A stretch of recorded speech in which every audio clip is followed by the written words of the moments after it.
I will. Let me turn off all my things that ding and bing and all that stuff. I love that term, dinging and binging. I like that. Oh, so much dinging and binging. And Coach, where are you in the world? Denver, Colorado, Mile High. My brother and his family lived in Steamboat for 11 years. Yeah, I've got family in Steamboat. It's beautiful. It's beautiful there. So are you a SoCal girl? I was raised in Northern California, but I'm in Los Angeles now. Yeah, I've been in LA for a long time. You should meet a friend of mine in LA. Her name is Adrienne Becker. She's the CEO of Level Forward, a production company. I think you would like Level Forward. Excellent. Yeah, I'd love to. I'd love to. Yes. I'll send you an intro to her. All right. Great. Here we go. Here we go.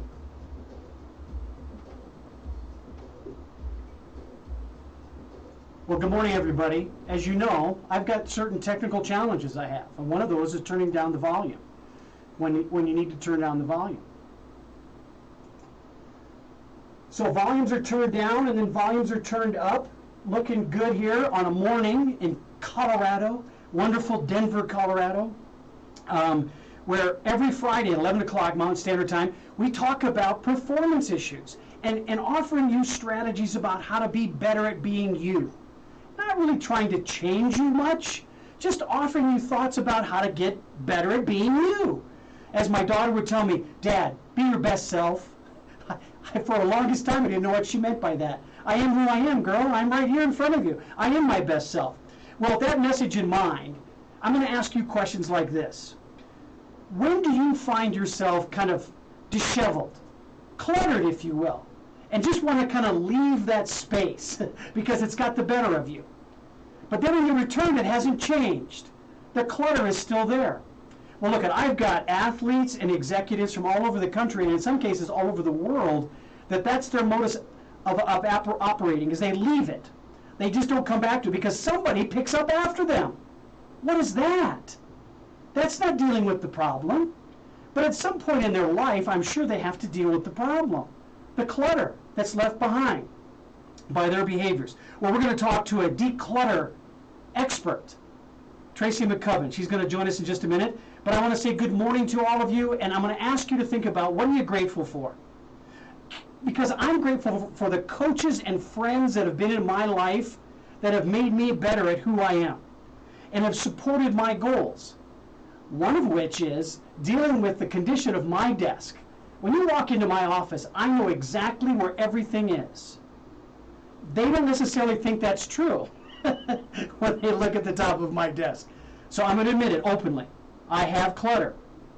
So we're going to talk to Tracy McCubbin. She's a best-selling author of a book, Making Space Clutter-Free, so that you can see what matters or who matters. Because sometimes the clutter involves people, not just things. So Tracy is coming to us after being touted on shows that are only subservient to KUHS Denver and 360 Performance. You know, shows like Goop, House Beautiful. The Washington Post has featured her, CBS.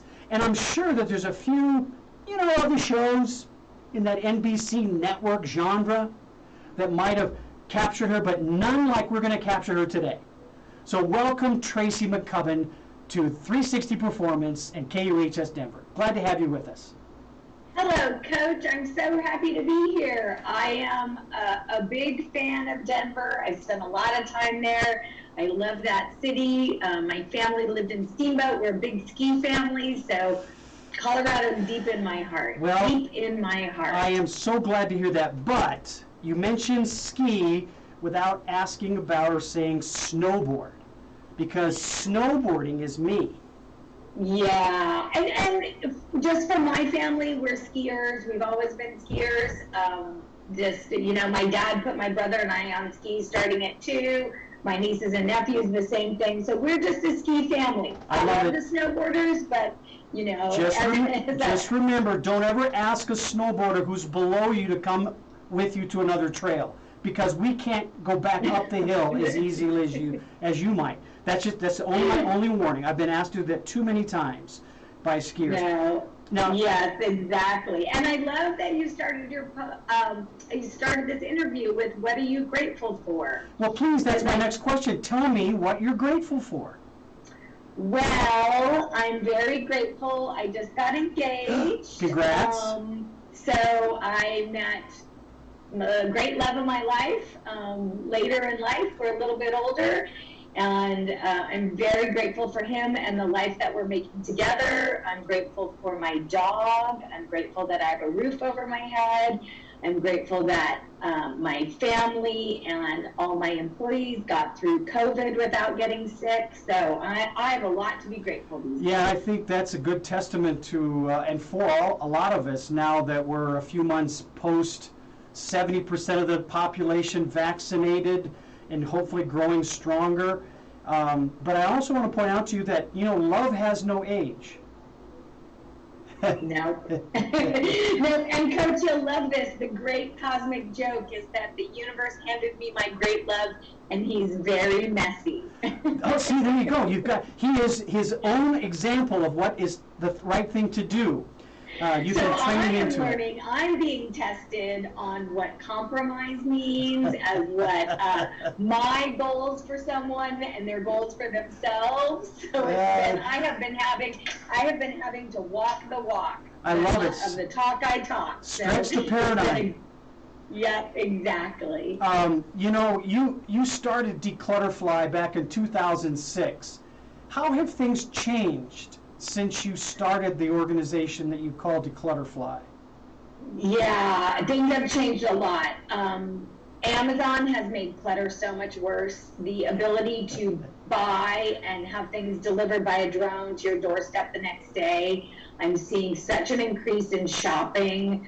I think so many people are, especially during the pandemic, were shopping to fulfill some kind of need in them. So I've seen that. I've also seen a big change, a lot more senior downsizing. I'm moving people out of their lifelong homes in with their kids, the pandemic, kids in with their parents. I think we're reevaluating a lot our relationship to our stuff.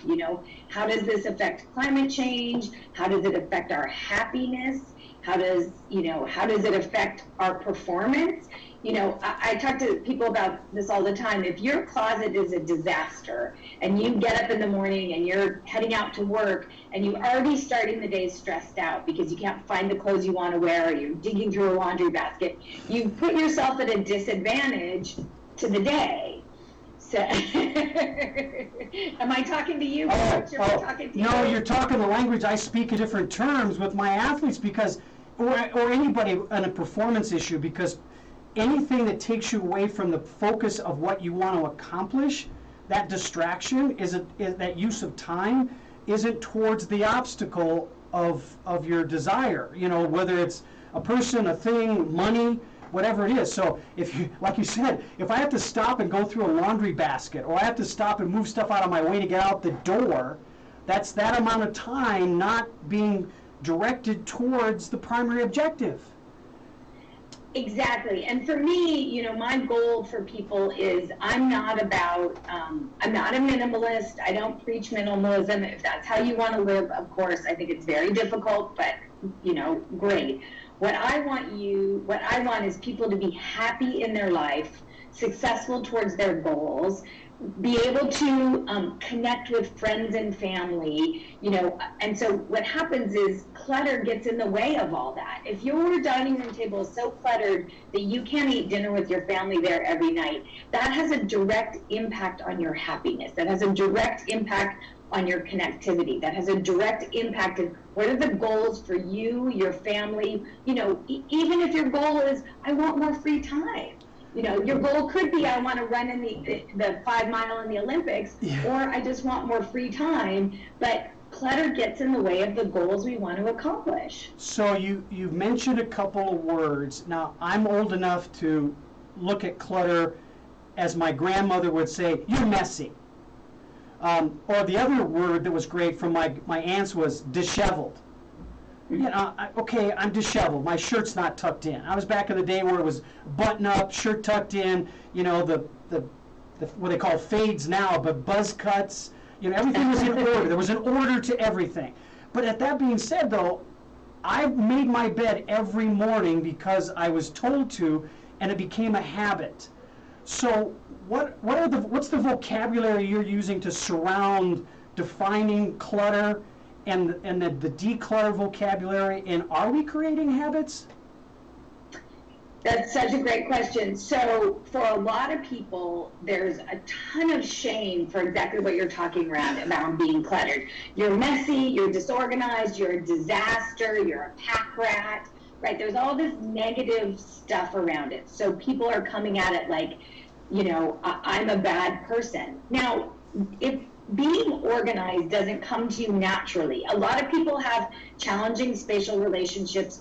It's a skill that you can learn. You know, if I don't know how to play the violin. If I wanted to learn how to play the violin, I would hire a violin coach. I would go through all the steps. If you're not naturally organized, you have to learn those skills, and they're very teachable.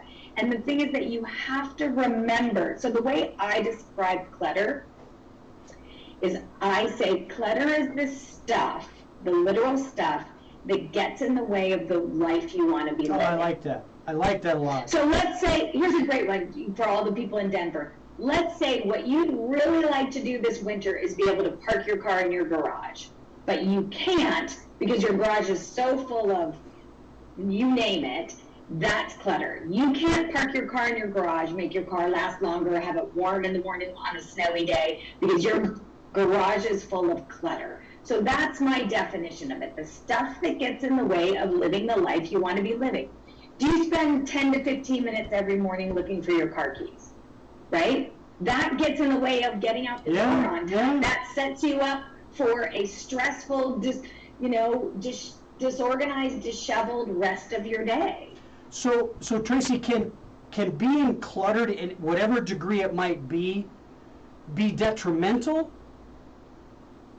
Look, the science of it, they've done, scientists, they've done so many studies of the effect of clutter.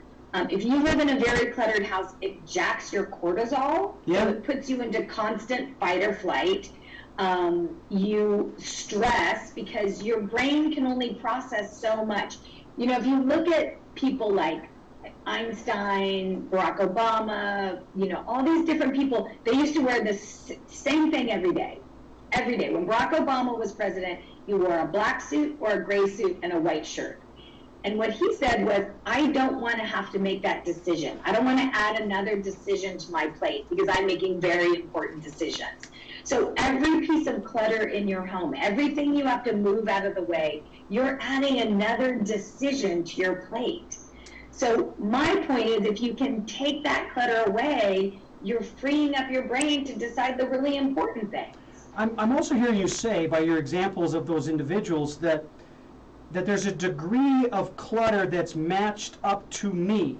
Because some would say that Barack Obama example was an extreme, but that's not me. He could be anal retentive because he only has 2 suits, 2 shirts, and 2 whatever. He's really structured. But at the same time, I've got people that I know that have less structure, less framework to their world, and they don't feel cluttered at all. Are you feeling that too, or seeing that as well? Absolutely. And my point of view is, I'm not saying everybody's cluttered. I'm not saying this is a problem for everybody. But I'm saying here's a couple great litmus tests. If you can't tidy up a room, like if you can't go into your bedroom or the kitchen, tidy it up, and for company to come over, that's a good way. You're going to have people over. If you can't tidy it up in 20 minutes or less, you've got too much stuff.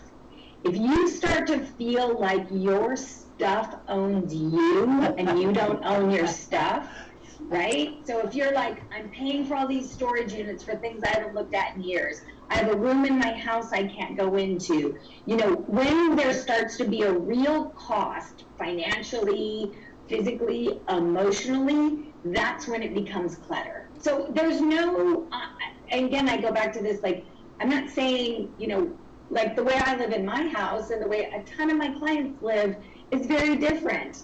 It's just, is it working for you? Are your kitchen counters such that you can cook yourself a healthy dinner? Are they so cluttered that you're going through the drive-through every night? You know, I wanted to walk my dog this morning and I couldn't find him, so I just left his food outside. Sorry. You gotta declutter. Declutter your dog. Come on. I had to declutter to find my dog. That's the best I can do on the short notice for cluttered humor. So for you, Coach, when you talk to people about performance, yes, right? Performing at a very high level, whether it be CEOs, whether it be athletes, whether be moms, dads, whatever performance looks like to you. If your stuff is getting in the way of you performing at a high level, then it becomes clutter. So it's not really about, like, you don't have to have, piles and piles and piles and piles, but if it's in the way of what you're trying to get done and accomplish, then it's clutter. Yeah, I call them obstacles, but I call them obstacles because the clutter is not things in many cases. It's an attitude, it's an emotion that needs to be engaged to get the muscles to fire a certain way, to make the right route, or to run at a certain speed at a certain time. But that being said, that metaphorically to what you do, the obstacles are in most cases physical.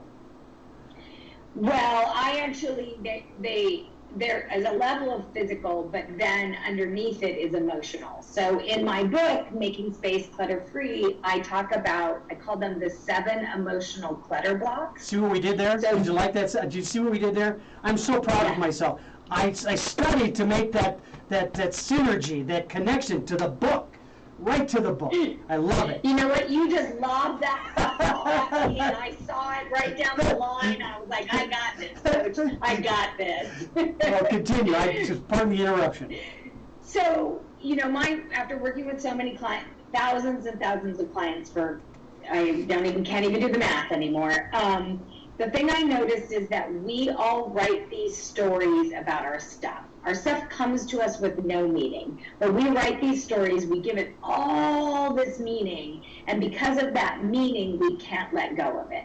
So it brings up issues of self-respect, it brings up issues of loss and grief over people who've passed away, issues of failure, things I've bought that I've never used. It pushes all these emotional buttons, and then the stuff gets an actual grip on us. Tracy, is there a certain type of person that's more prone to cluttering behaviors? I think sometimes if people have been through a lot of trauma in their lives, they can tend to hang on to more stuff. I think people who are very sentimental, which also sometimes sentimentality is connected to childhood trauma. I think it's people who have grown up, for me, I was spent so much time with both of my grandmothers who were Depression era. So, one of them was Scottish. It was like, you didn't throw anything away. You didn't throw anything away. I think it's influential a lot. I have a lot of clients whose parents were immigrants, so worked very hard to come to this country, worked very hard for what they've got. So, all of a sudden you're in the land of plenty and you can buy anything you want. So, there's a lot of factors. There's really a lot of factors. Your reference to shopping earlier gives me rise to this question. Have we socialized ourselves into a cluttering behavior? Oh, yes, we have. Yes, we have. I'm actually working on my second book right now, and it's about why we shop. It's about that we have substituted shopping for human connection. Shopping is the new alcoholism. I'm going to make a bold statement. You get a ping, you get that dopamine hit when a package shows up at your door, and we're not doing the things. I'm sure but Dr. Andrew Weil, who's a naturopath and a doctor, he talks about one of the best things that you can do for your health is take a walk with a friend. One of the best things, because it's low impact exercise and you're getting human connectivity at the same time. So he's like, instead of going out to dinner, go walk around the lake, do something nice with a friend. And you and your reference to Dr. Wild are bouncing around addictive behavior touch points, and that's the extreme. But when people get into that shopping mode and to the level of addictive behavior, one then can go to the hoarding addiction, and other extremes of that clutter mindset. So, well, and I'm sure, Coach, you've run across these people. The people who buy all the gear for a certain sport. They buy all the gear before they even try the sport, and they've decided they're going to do the thing, and they have the backpack with the goo and the certain running shoes and the this, and then they don't even end up doing it because they're, I call that's clutter block number 4, my fantasy stuff for my fantasy life. I fantasize that I'm going to do ultra marathons, but I never actually admit I don't like running. But I buy all the gear for it. Well, and staying on track with the list that you have in the book, here's the question I have for referencing another aspect of your list in the book. Is there a certain point in a person's life that they go, oh my God, I got to call Tracy because I'm over the top. The clutter has overwhelmed me. I've got to call Tracy. What is that point? What is that point? I think when someone really takes in the cost and the impact. So whether it's a financial cost, I get a call when somebody's like, okay, so I added up that I've spent $10,000 on a storage unit and I don't even know what's in there anymore. Or, I have a big life event. I get a lot of calls, especially from women in their kind of 50s to 60s who go, I realize I'm the only one who knows where everything is in this house, and if something happens to me, I can't leave this mess to everybody. So it's often reflected on mortality. Interestingly enough, I get a lot of that. I get a lot of people who are like, I just can't do this anymore.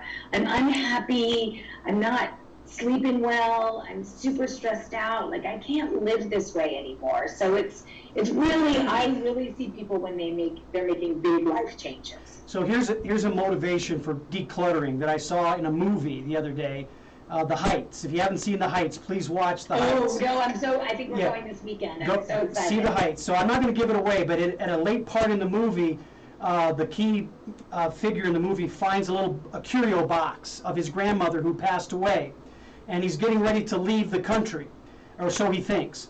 And he opens up the box, and he was really strapped about the economics about leaving the country. And he opens the box, and he's surrounded in an apartment that's barren now. He's declutterized it because he's moving, he's leaving. He finds this box on a windowsill, opens it up, and there's a lottery ticket in there. And he looks at it and he goes, oh my God, she did it. She did this for me, because there was a note in there. And it was a ticket he cashed in for like $95,000. And it was her way after her departure, I should stay. I've got to stay. She gave me the money. So how many people find those kind of things in their decluttering kind of activity? Is that a reason, a motivation to declutter?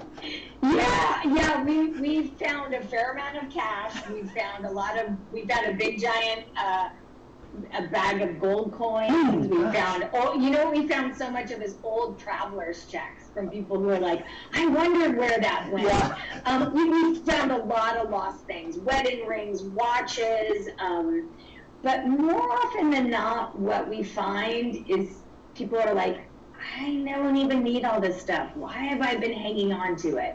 That's really the big, like, why have I been living with all this stuff? So Tracy, after those experiences, how do you know it's going to stick? Well, as a coach, this is something that we work a lot. For me, what I try and work with my clients is, I don't want them to be like, oh, I don't want to be that way because I was messy. I don't want them to focus on how bad it was. I have them set a goal. So what's the vision for your home, right? Do you want to host your parents' 60th anniversary? Do you want your grandkids to be able to come over and sleep in your spare room? I have them set a very concrete goal that has deep meaning to them.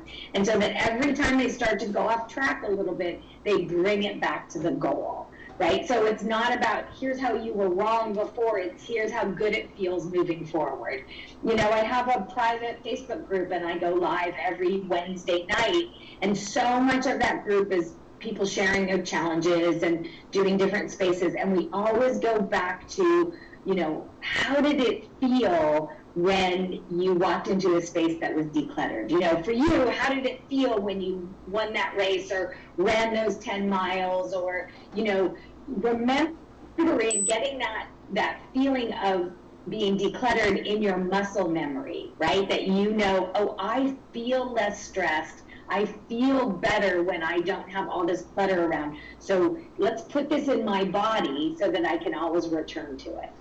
That's a really good message. In fact, it's even better timing. We're at the halfway mark in the show, and at this point, I usually say something about what's going on in our communities around the country, and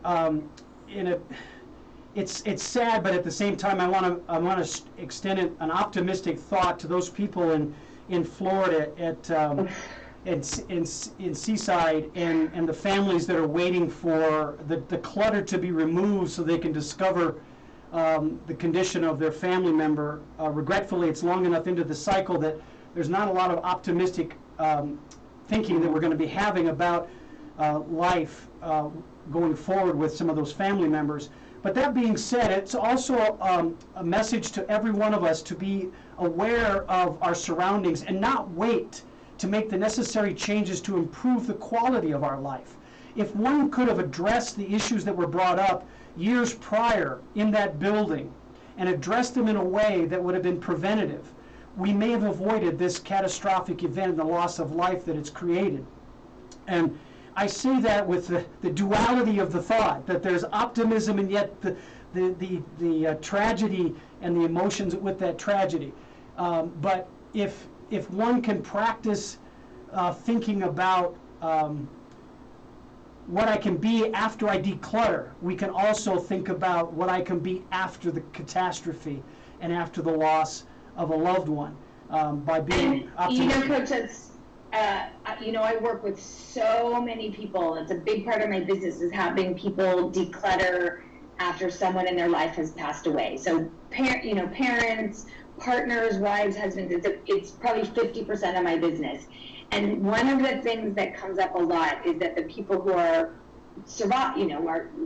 are still here, they find things out about their parents that they never knew. And so much I hear I wish I'd taken the time to sit down and talk to them about them, or I wish I'd done some decluttering with them so I could have learned these stories. Here's what we know. We're all going to pass one day.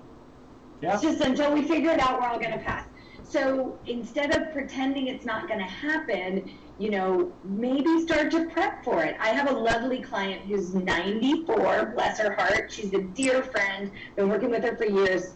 I worked with her after her husband passed.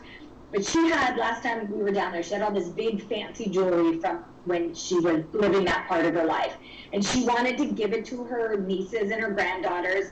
And, she wasn't going to wear it again. And everybody flipped out. Oh, that's so morbid. And why are you doing that? And are you getting ready to die? And we don't want to talk about that. But her point was, I'd rather sit across from you at lunch for my last couple years and see you wearing those earrings than to give them to you after I'm gone. I thought it was such an honorable and beautiful connection that she could partake in, as opposed to a lawyer reading about it in an office and handing it out. So I invite people, especially those of us who are, in our third chapter, that can you start to declutter and make it a way to connect with people in your family? I want to give you this thing if you want it, and I want to tell you about it. And then it becomes an event, and it becomes a connection, as opposed to I'm just dumping my crap on you. I like that journey. In fact, it reminds me of a couple of my athletes that historically have done really well, and they've collected a number of pieces of jewelry themselves. And they're very gaudy, very large, for big hands, and they have then children who are growing up into middle school age and older. So one of them, he had decided to break down one of the rings into its parts, and those rings they're made with some quality stuff. So the jewels were made into studded earrings, and a solitaire pendant, or necklace, I should say, not a pendant, and then the gold. He melted it down and made a medallion with "Be Your Best" on it. He engraved a slogan, a mantra for his son. I love this. Yeah. I love this because the ring still has the meaning that it had from when it was put on his finger. It's just taken a different form. It still has the meaning. He put thought into it. He gave it to his kids in something that they'll wear and love and appreciate. I'm all over that. Well, and the mindset the the mindset of your client is what he had as well, because he had 4 other rings. So he goes, that was that past. I want to give you that past now, so that you can relate to it, align with the message that I had when I was of that age. I won that ring, and so he's rethought some of that. In fact, he's got a garage. He might need your help. I've seen the garage, and I've talked to his wife. So it could be another intersection we might have there. Yeah, and there's such power in that choice that he made. Right? If you break it down, that he took this thing that meant a lot to him, but if he'd kept it as a ring and given it to a kid when he passed, it would have sat in somebody's drawer safe, and they would have very rarely worn it. But this way, I have so much respect for the choice that he made, and to understand that the messaging, right, of be your best, be best, is continued on. Yeah. That just makes me so happy. So let's make the commercial pause and make sure that we remind everybody that this is Tracy McCubbins, Declutter Fly, started back in 2006 with a book, Making Space, Clutter-Free. And I'm so grateful for the opportunity to have you on the show today. I believe our paths will cross again in the future, but tell everybody what's coming up for you in the future. Are there any events coming up, anything that people can count on seeing you, and then let them know how to contact you? Yep, so my second book will be coming out next spring. It's called Make Space for Happiness. So that'll have a big book tour coming up. I always go to Denver. I love the Tattered cover. I've spoken there a bunch. It's a great bookstore. So that's coming up. I'm doing a little bit on the TV show The Doctors, so keep an eye out for me there. And the best place, I'm big on Instagram. Okay. So that's @Tracy_McCubbin. And then if anybody needs a little extra help and really want some accountability and support, I have a private Facebook group called Conquer Your Clutter with Tracy McCubbin. I go live every Wednesday night. I'm available to people. It's a loving, supportive community of really fantastic, funny, interesting people that are really working through some stuff. So if anybody wants to join us over there, we are always looking for new friends. Well, count on us to continue to promote those particular contact points for you. A question about the Tattered cover in Denver. Is it the one on Colfax? The last time I was here, I did my event at the one downtown, not the one by Union Station. Okay, so there. That one closed. One of them closed. Yeah, right? There's a Tattered cover by the C Film Center, and that's kind of my hangout place. So if when you come into town, we might be able to swing a live show from the Tattered cover, because I'm mobile. They're great people. They're the nicest people. And I think it might be the one on Colfax, because that's within 3 or 4 blocks of downtown. Yeah. I know there was a little one right when you get off the train at Union Station. Yeah, that's not the one. This would be across the street from Denver East High School. I think so. Yeah, a huge Roman Gothic gateway. Yeah, then that's the one. Yeah. Okay, that's a great part of town. So that being said, let me ask you a little bit about, we're talking about mindset and being mindful of your space. What influence does an environment have on supporting or enhancing clutter? Should we be aware of where we live and that it might be kind of pro-clutter? Well, look, clients say to me all the time, they're like, oh, I just need a bigger house. And I'm like, you're just going to fill it up. Yeah. Like, nature abhors a vacuum. The more space you have, the more stuff you're going to get. So I think that you have to, be mindful that you're going to grow into whatever space. So if clutter is an issue for you, you may not want to go bigger, and also really think about, our homes. For me, the way I view our homes is that they're a tool. They're a tool for us to rest. They're a tool for us to restore. They're a tool for us to repair, right? They're where we go and we fill our well back up again and we get out in the world. So if your home is full of clutter, I can promise you it's not restful. It's not restorative. So it does have a huge effect. It does have a huge effect. And I don't care if your house looks perfect and you can put it all over Pinterest. I don't care about that. But what I do care about, that if an old friend pops by in the neighborhood, you can invite him over for a cup of coffee. I'm going to take up on that point and relate it to a sports example. In locker rooms at college and professional levels, there's always a basket on rollers to collect all the stuff. Collect, the clothes that you took off after practice, your equipment. So somebody's doing the decluttering for them. But what's interesting is there always seems to be a couple of players that can't seem to bring the clutter away from their locker and get it into the rolling basket. And somebody has to go find them. So is proximity of structure in my environment important for me to help me kind of remind me that I've got to put it in the basket? Maybe the position of my hamper is integral to this? Yeah, I think look, humans by nature, we're pretty lazy. Yeah. So if our laundry hamper's, in the bathroom, a bedroom, away, it's less of a chance your clothes are going to get into it. So there's something you need to be, I always tell people, look, if you're filing cabinets in another room, you're not going to file your papers. So you got to definitely take into account, make it easy on yourself, especially if you're a parent dealing with small children. Oh my, children are just, I call kids' rooms where hope goes to die. It's just, you've got to really make it easy on yourself. Less toys, don't buy them everything under the sun, give them the structure to be able to put things away. I realized years ago, and it was such a game changer for working with parents, that all these parents were buying these, I won't say the store, but these very beautiful toy chests.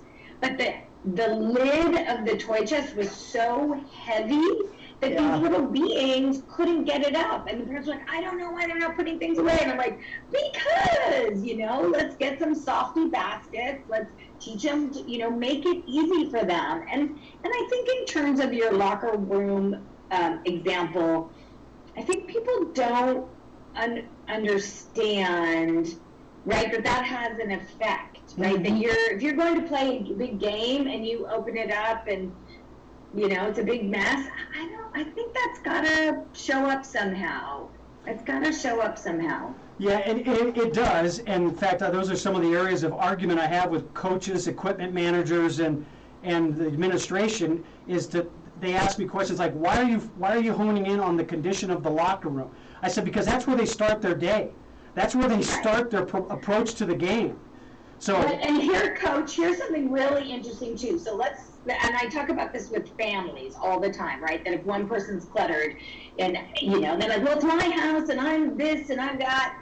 I'm like, you're a family. You chose to get married. You chose to have children. So you created a community, right? No one put, so you're not supporting the community. So if you're on a team and I'm just thinking this through right now. You're on a team, you got to go out on that gym floor and be a team on the basketball court. But yet you're like, I'm not going to bother to put my equipment in the basket. And I'm not going to keep my thing. You're already telling your team, I don't care about our shared environment.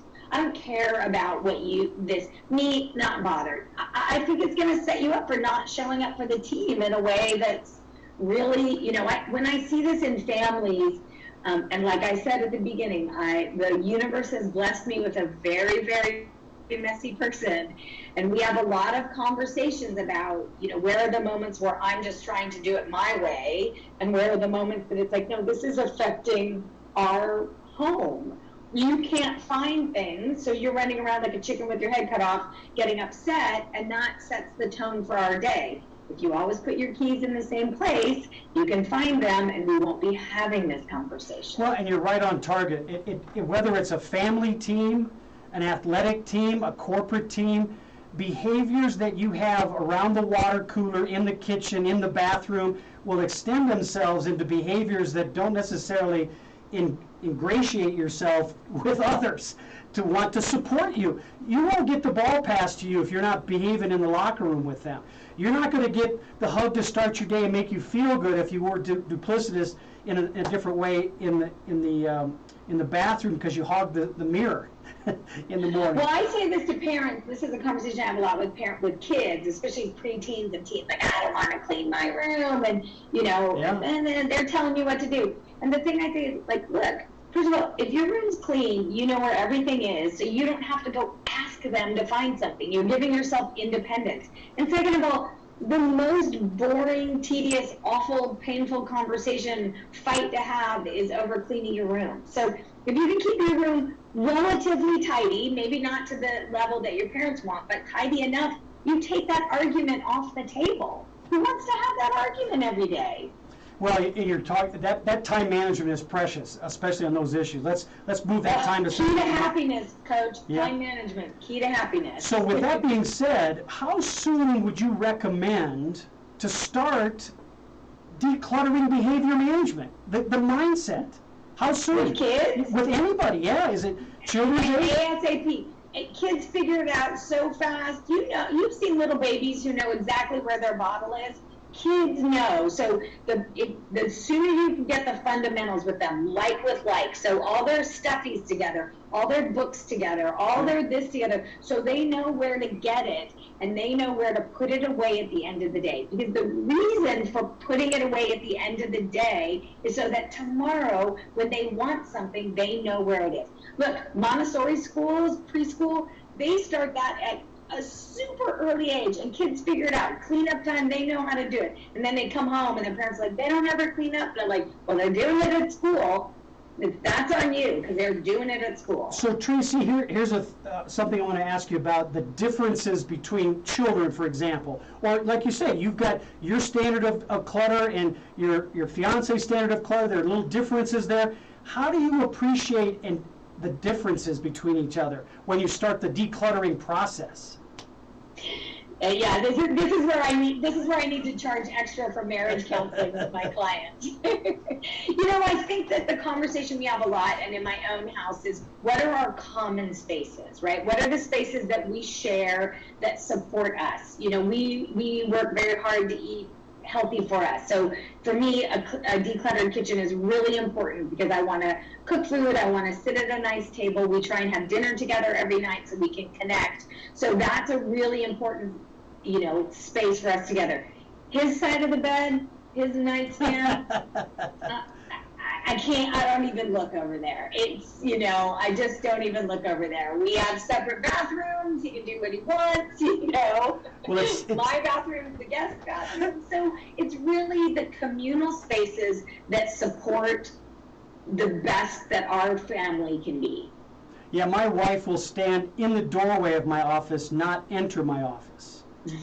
and that's not to say that there's an indictment that I'm overly cluttered. It's to say that my degree of order is not hers. If I were to move a pencil in her pencil holder, she would know that I touched it. Oh, I sent a text the other day that said, "Where's my pen?" He's like, "What?" See? He's like, "I'm walking the dog." I'm like, "Where's my pen?" Exactly. He's like, "I have a very special pen that I sign books for, and it got moved." And I was like, "I need that pen because that's what I autograph my books with." See, and that is a difference that is appreciated. So my space is my space. Common communal space we need to respect equally and honor that. So I honor her pencil holder. I put it back to where it's supposed to be. And look, and to clean up my side of the street, I didn't ask that. I was very barky and not kind in the way that I made the ask. And so I had to go back and go, "Hey, you're right. Like, you know what? It looks like my pen got moved. And do you know where it is?" Like, I had to really change, because I was coming from, I'm right, you're wrong. There's a great quote somebody said in terms of managing relationships. Do you want to be right or do you want to be close? you know, and Yeah, and that was the day. Some days I want to be right, but most days I want to be right. well, I think that as we were talking, it's the ability to know the difference of when you want to be right that really enriches the relationship and the experience with people. And most of the teamwork stuff that I do is embodied in that. Because to be a team, you've got to have some vulnerability, humility, and integrity and honesty to be able to acknowledge those things in moving forward. So my first acknowledgement in the topic for today was that, yeah, I've got some clutter. I own it, but it's my clutter. If you ask me where to get something, I can find it. And look, if the state of your desk, because that's what you pointed out, doesn't get in the way of you performing at your height, I'm not going to say anything to you. If you called me up and said, oh my God, I'm losing clients, I can't find paperwork, I've been tracking this, I need this, I have a sheet that, I can't find stuff and it's costing me money, or I'm not showing up for my, my coaching facilities, then we'd be having a different conversation. But if you say to me, I know where everything is and I don't mind it, that's great. It's when it starts to have an effect on your life, when it starts to have a negative effect, when you can't show up to your job, when you can't show up for your family, that's when it all is a conversation. So Tracy, when you meet people for the first time and you go through your discussion and you've identified the areas that you want to focus on in the cluttered arena, and you have the dialogue with people about making those necessary changes, do you have remarks back from them? Not pushback necessarily, but they just say, well, I don't know if that's going to be a good fit for me. I want to declutter, but what you're recommending just doesn't quite fit who I am. What are your thoughts on that? A lot of that, a lot of working with clients is figuring out, I have my strategies, and they've been very successful for a lot of people, but it's a lot of conversation about what's the vision for your house, what works for you, this is a very simple example, but a great way to illustrate it, filing systems. So in my filing system, I have insurance, auto, health. I have a pretty fine-grained filing system because I order in my little, brain. But if somebody said to me, I want to do it alphabetical, I want to put everything auto, everything that starts with an A in an A file. Great. I don't have to come every day and look in your files. I just want you to be able to find what you want. And we all process information very differently. So it's very important do you process it visually? Are you someone who, if you don't see it, you forget you have it? Do you process auditorily? Do you see it chronological? Do you see it biographical? That's all really important stuff to take into account. And I'm sure when you talk to people about their training schedules, are they a better morning person? Are they a better evening person? I am relearning this. You are inspiring me. I know that I do the best when I work out first thing in the morning when I get up. I do great when I get up about 7:30. Work out from 8 to 9, around there, because what happens is if I push the working out to when I get home from work, I'm too tired and I don't do it. And so I know that about myself, and I've been in a little bit of denial, and I'm like, oh no, I'll get on the spin bike when I get home. No, I won't. I won't get on the spin bike. I haven't seen my fiance all day. I haven't seen my dog all day. So I know that in the mindset that works for me and the scheduling that works for me is get up, get on the spin bike.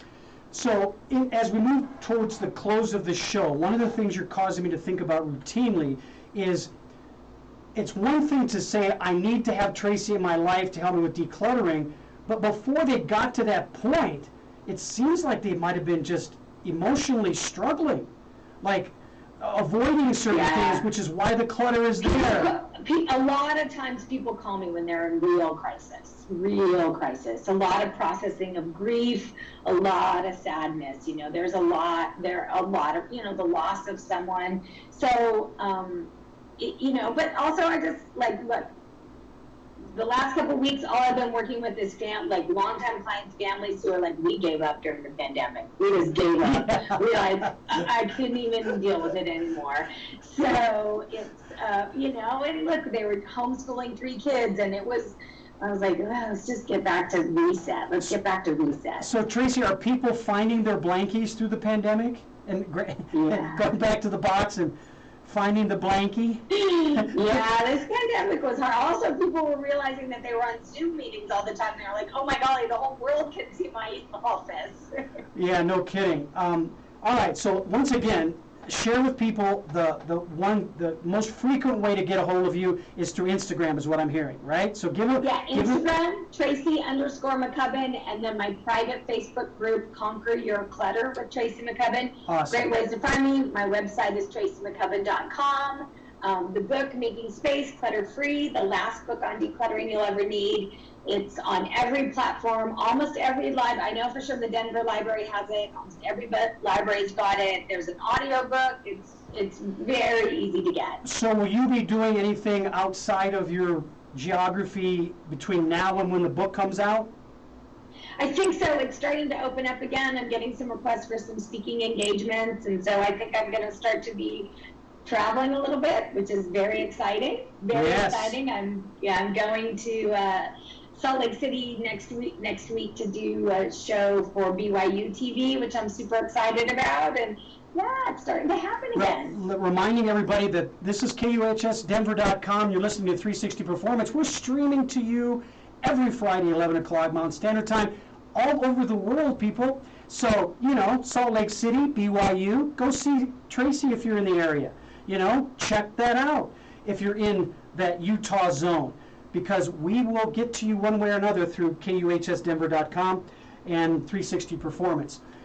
Tracy, once again, I can't say it enough how much it's been a blessing to have you on the show, and I'm thankful to the people that got me to be introduced to you.